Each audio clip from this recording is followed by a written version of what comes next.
Assalamualaikum sahabat-sahabat yang dirahmati Allah. Hari ini saya akan menceritakan viral lagi-lagi polisi ini kasar ke petani. Tak disangka ternyata anggota Kopassus.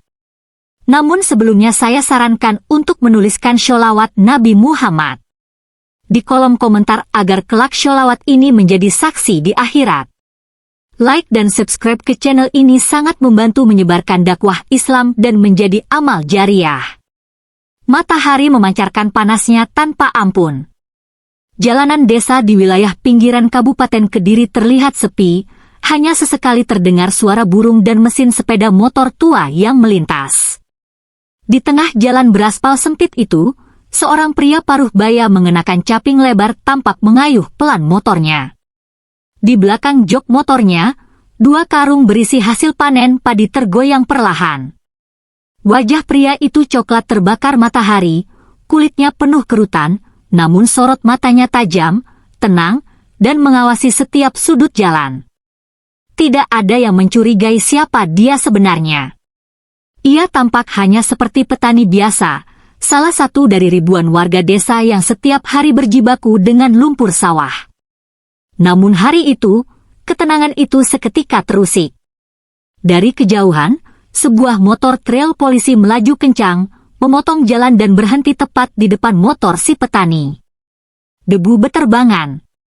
Seorang polisi muda dengan seragam lengkap dan kacamata hitam turun dengan langkah arogan. Namanya Bribtu Dimas. Ia dikenal di wilayah itu bukan karena kebaikan, melainkan karena sikap kasarnya pada warga desa, terutama mereka yang terlihat lemah dan tak berdaya. "Hoi, berhenti!" teriak Dimas sambil mengangkat tangan. Petani itu menghentikan motornya. Ia menunduk, tak banyak bicara. "Mana surat-suratnya?" "SIM, STNK, cepetan!" bentak polisi itu. Petani itu mengangguk perlahan, membuka tas lusuh di depan motornya, lalu mengeluarkan selembar kertas. Tangannya tampak gemetar, entah karena takut atau sekadar kelelahan setelah seharian mencangkul. Dimas merampas kertas itu dengan kasar, lalu menggeledah karung di belakang motor. Ia membuka karung berisi padi, menusuk-nusuk dengan tongkat kecil, bahkan membuang beberapa gumpalan padi ke tanah. "Wah, lengkap ya. Tapi ini motor kok kayaknya hasil curian, ya?" sindir Dimas sambil tertawa sinis. Warga yang lewat hanya berani melirik sekilas, tak ada yang berani berhenti. Semua tahu, Dimas bisa membuat hidup mereka sengsara hanya karena tatapan mata yang dianggap menantang. Petani itu tetap diam. Namun sorot matanya kini berubah. Tak lagi menunduk, matanya memandang Dimas dalam-dalam. Ada sesuatu yang menyala dari balik sorot matanya. Sesuatu yang tidak cocok dengan wajah petani biasa. Dimas menendang salah satu karung hingga isinya berhamburan ke tanah. Ia menyeringai puas. Namun saat ia hendak menampar si petani, tangan petani itu bergerak cepat. Ia menangkap pergelangan tangan Dimas dengan satu gerakan, lalu memelintirnya perlahan. Gerakannya presisi, seperti dilatih puluhan tahun. Dimas terkejut. Kamu siapa?" Suaranya mulai ragu. Petani itu membuka kancing bajunya perlahan. Dari dalam saku dalam yang tersembunyi, ia mengeluarkan selembar kartu identitas militer yang sudah agak lusuh. Nama dan pangkatnya jelas terbaca. Dimas memucat. Tapi belum selesai. Angin sore mulai berhembus pelan, membawa aroma rumput kering dari pematang sawah. Namun suasana di jalanan itu tak lagi tenang. Bribtu Dimas berdiri terpaku, tangannya masih dipelintir dengan satu genggaman kuat oleh pria yang sedari tadi ia perlakukan semena-mena. Mata Dimas tak berkedip menatap kartu identitas yang kini tergenggam di tangan petani itu. Warna coklat kehijauan, dengan lambang militer di bagian atas, dan tulisan yang jelas terbaca. Letda Infantri. Agus Prasetyo, Komando Pasukan Khusus. Jantung Dimas berdetak kencang. Tubuhnya yang tadi tegap kini goyah. Ia mundur selangkah, tapi tangan petani yang ternyata adalah Letnan 2 dari Kopassus itu masih mencengkeram pergelangan tangannya dengan stabil. "Lepas, maaf, Pak, saya tidak tahu," ujar Dimas dengan suara gemetar. Agus menatap wajahnya tajam. Suaranya rendah, tapi setiap katanya menusuk seperti sembilu. "Bukan masalah kamu tahu atau tidak. Tapi bagaimana kamu memperlakukan rakyat kecil?" Dimas terdiam. Matanya melirik ke sekitar, berharap ada yang bisa menyelamatkannya dari situasi ini. Namun jalanan tetap sepi. Warga yang tadi sempat mengintip dari balik pohon kini mulai muncul perlahan, sebagian merekam diam-diam dengan ponsel mereka. Agus melepas cengkeramannya. Dimas langsung jatuh terduduk ke tanah. Napasnya memburu, seperti habis dikejar maut. Namun ketegangan belum selesai. Agus melangkah perlahan ke arah motornya, lalu membuka salah satu kompartemen tersembunyi di bawah jok. Dari sana, ia mengeluarkan sebuah alat komunikasi militer kecil dan mengenakan earphone. Dimas hanya bisa mematung, tak tahu harus berbuat apa. Target ditemukan. Sandi biru. Lanjutkan tahap 2. "Saya tetap dalam penyamaran," ucap Agus pelan, nyaris tak terdengar. Dimas menyipitkan mata, berusaha memahami. "Sandi biru? Tahap 2? Apa yang sebenarnya terjadi?"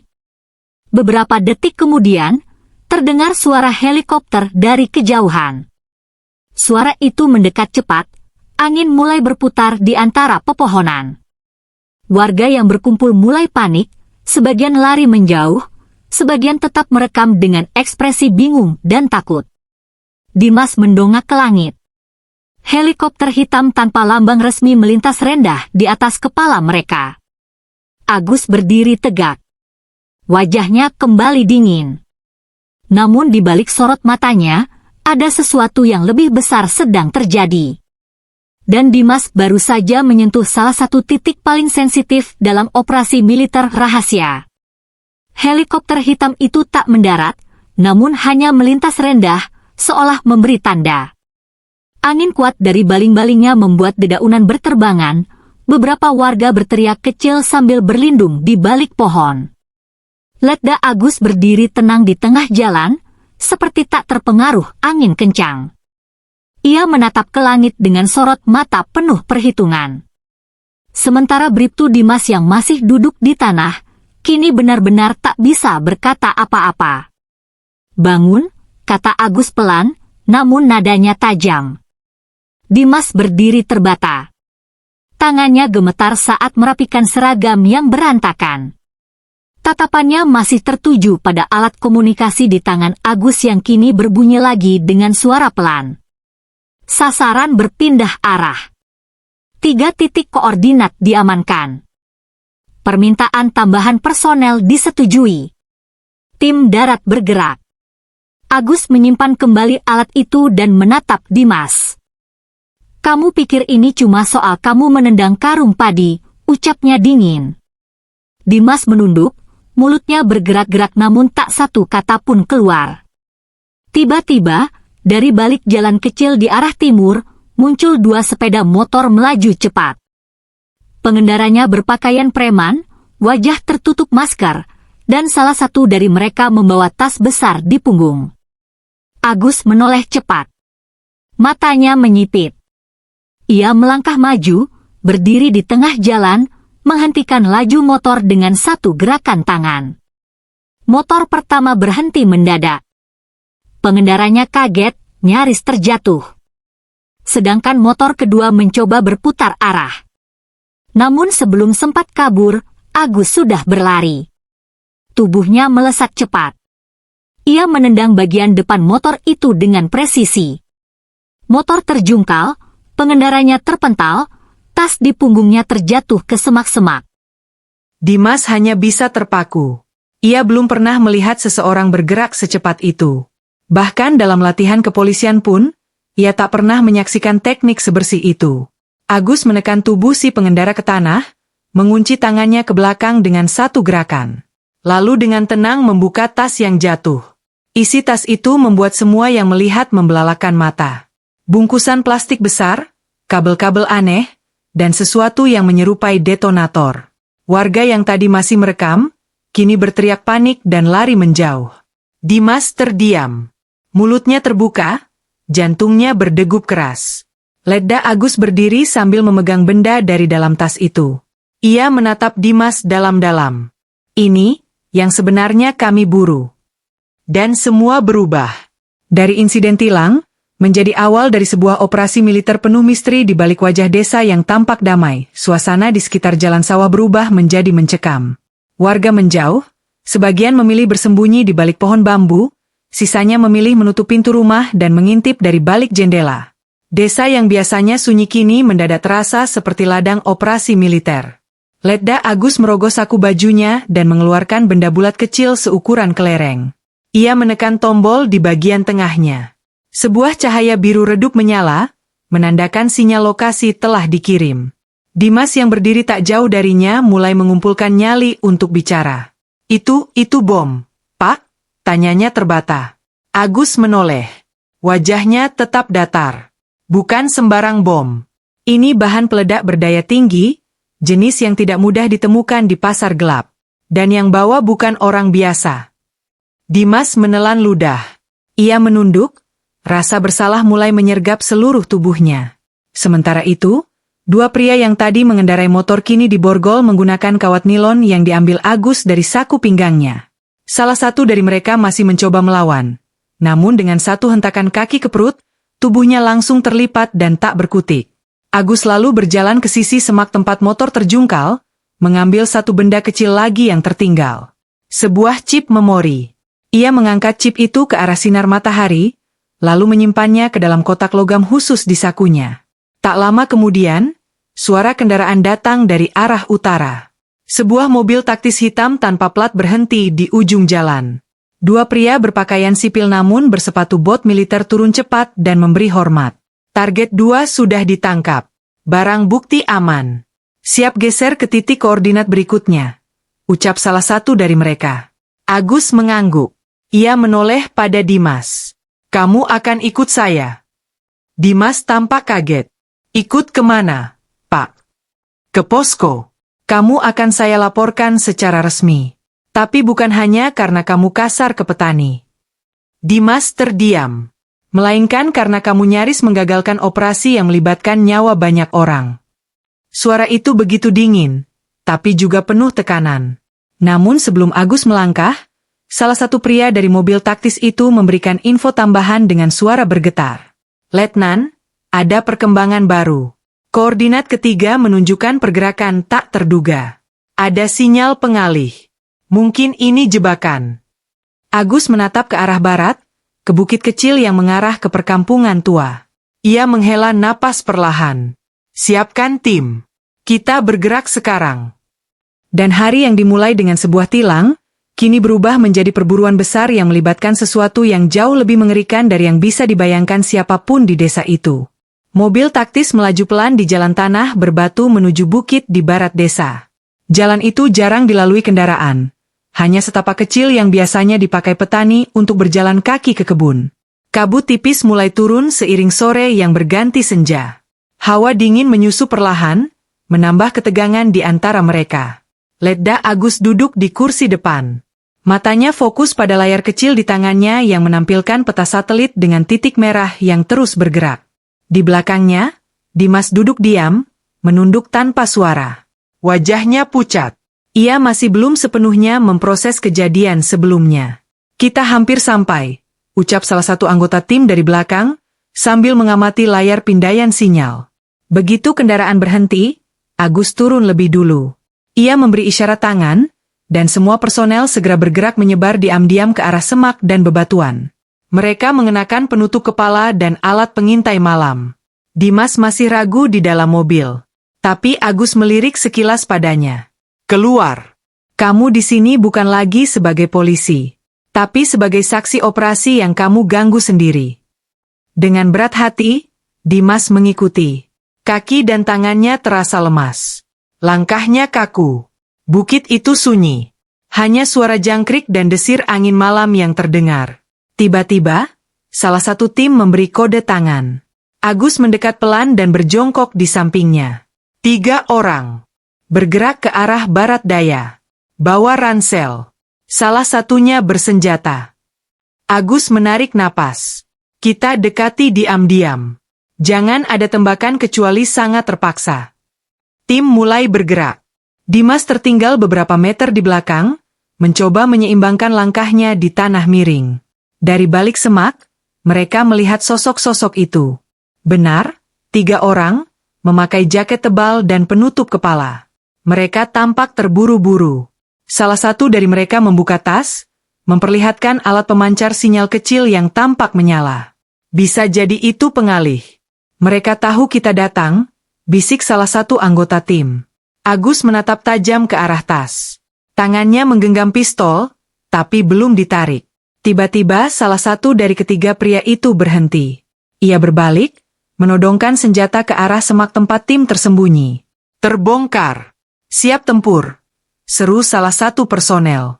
Dalam sekejap, semuanya berubah kacau. Tembakan pertama meletus.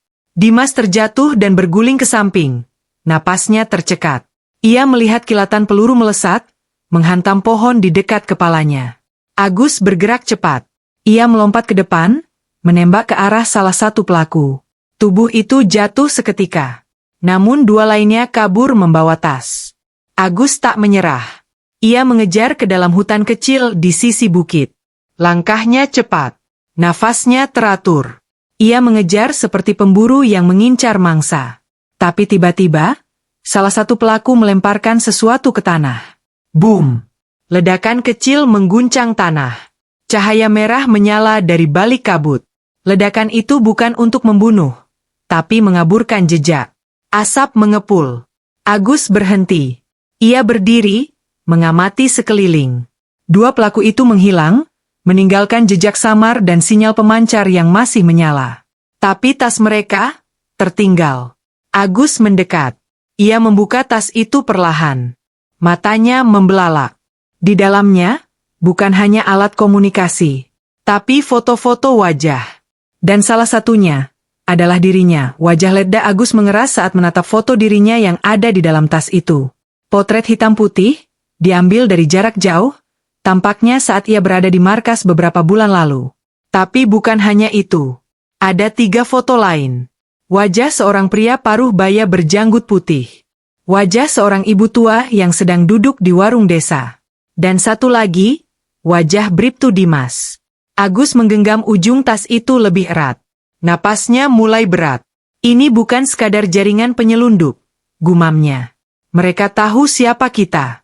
Mereka punya daftar. Salah satu anggota tim yang mendekat, menatap isi tas dengan ngeri. Letnan ini sudah masuk ke level pemburuan individu. Bukan hanya sabotase. Agus menoleh. Bawa ini ke mobil. Kunci dengan sistem ganda. Jangan sampai ada satupun data yang bocor. Letda Agus segera memberi perintah. Cepat naik. Kita balik ke pusat desa. Target mereka bukan hanya kita, tapi warga. Semua personel berlari menaiki tangga bunker sempit itu. Nafas mereka memburu, langkah kaki menghentak tanah seperti derap perang. Dimas yang masih gemetar dipapah oleh salah satu anggota. Wajahnya kini pucat pasi. Mobil taktis langsung melaju tanpa menunggu aba-aba. Suara mesin meraung, debu mengepul sepanjang jalan tanah menuju pusat desa. Hari telah benar-benar gelap. Lampu-lampu rumah warga mulai menyala, sebagian sudah menutup pintu karena hari yang terasa aneh sejak sore tadi. Namun di depan balai desa, situasi justru tak biasa. Beberapa warga terlihat berkumpul, entah karena undangan atau hasutan. Seorang lelaki muda dengan pengeras suara berdiri di tangga depan, membicarakan hal-hal yang memancing emosi. Ia berbicara soal ketidakadilan, korupsi, dan penindasan terhadap rakyat kecil. Tapi di balik pidatonya yang penuh semangat, 2 orang bersenjata laras panjang berdiri tak jauh darinya, setengah bersembunyi di balik dinding. Wajah mereka tertutup masker hitam. Mobil Letda Agus berhenti di ujung jalan. Ia mengangkat tangan, memberi isyarat untuk bergerak diam-diam. Ini bukan orasi biasa. Mereka sedang memprovokasi warga untuk menciptakan kekacauan. Dan saat itu terjadi, mereka ledakan tempat ini, bisiknya lirih. Salah satu anggota tim memindai dari jauh dengan teropong termal. 2 di atap, 1 di dalam. Masing-masing bersenjata. Dan satu dari mereka membawa tas ransel dengan suhu tidak normal. Agus menarik napas dalam-dalam. Bahan peledak. Dimas kini berdiri di sampingnya. Meski masih goyah, matanya memandang langsung ke arah balai desa. Pak, saya tahu orang yang pegang mic itu. Dia dulu ikut pelatihan kepramukaan bersama saya. Tapi dia dikeluarkan. Karena waktu itu, dia pernah tertangkap menyimpan senjata rakitan. Agus menoleh cepat. Namanya? Arifin. Agus mengangguk. Lalu berbicara ke alat komunikasi. Target utama, Arifin. Jangan biarkan dia masuk ke dalam balai. Siapkan sniper di atap rumah sebelah. 1 tembakan dilepaskan ke udara, mengejutkan semua yang ada di depan balai. Orang-orang langsung panik dan berlarian. Arifin menoleh kaget, namun terlalu terlambat. Sebuah tembakan akurat menghantam bahu kirinya. Ia terhuyung, mikrofon terlepas dari tangannya. 2 orang bersenjata mencoba menariknya masuk ke dalam balai, namun tim Agus sudah lebih dulu mengepung dari berbagai arah. Baku tembak pun pecah. Peluru berseliweran di udara. Warga yang masih berada di sekitar balai berteriak ketakutan, sebagian tiarap, sebagian lagi berlari menjauh. Agus menerobos ke depan, menembak tepat ke arah salah satu pelaku yang membawa tas ransel. Tubuh itu jatuh tersungkur, dan tasnya terlempar ke sisi tangga. Dimas ikut berlari. Entah dari mana datangnya keberanian itu. Ia meraih tas itu dan menarik kabel kecil di sisi luar. Detik berikutnya, layar kecil menyala. Pukul 00.23, pukul 00.22, pukul 00.21. Bom aktif, teriak Dimas. Agus menghampiri cepat, meraih tas itu dan membukanya. Model rakitan. Timer digital, tapi masih bisa dijinakan. Tangannya cekatan. Keringat menetes deras. Suasana benar-benar seperti neraka. Pukul 00.12, pukul 00.11. Agus mencabut 2 kabel biru, lalu 1 kabel merah. Detik di layar berhenti di angka 03. Semua diam. Tak ada yang bicara. Hanya suara napas yang tersengal. Arifin yang sudah dilumpuhkan kini tergeletak dengan wajah penuh darah. Salah satu anak buahnya masih hidup, tapi tak lagi bisa melawan. Dimas terduduk. Ia menatap tangan gemetarnya. Tapi di wajahnya, ada sedikit keyakinan. Untuk pertama kalinya, ia merasa melakukan sesuatu yang benar. Namun sebelum semuanya tenang, suara dari alat komunikasi Agus kembali terdengar. Letnan, laporan satelit baru saja masuk. Lokasi utama markas mereka, bukan di sini. Agus terdiam. Matanya menatap langit malam yang kini penuh bintang. Dan dari arah utara, terdengar raungan mesin lain. Lebih besar. Lebih berat.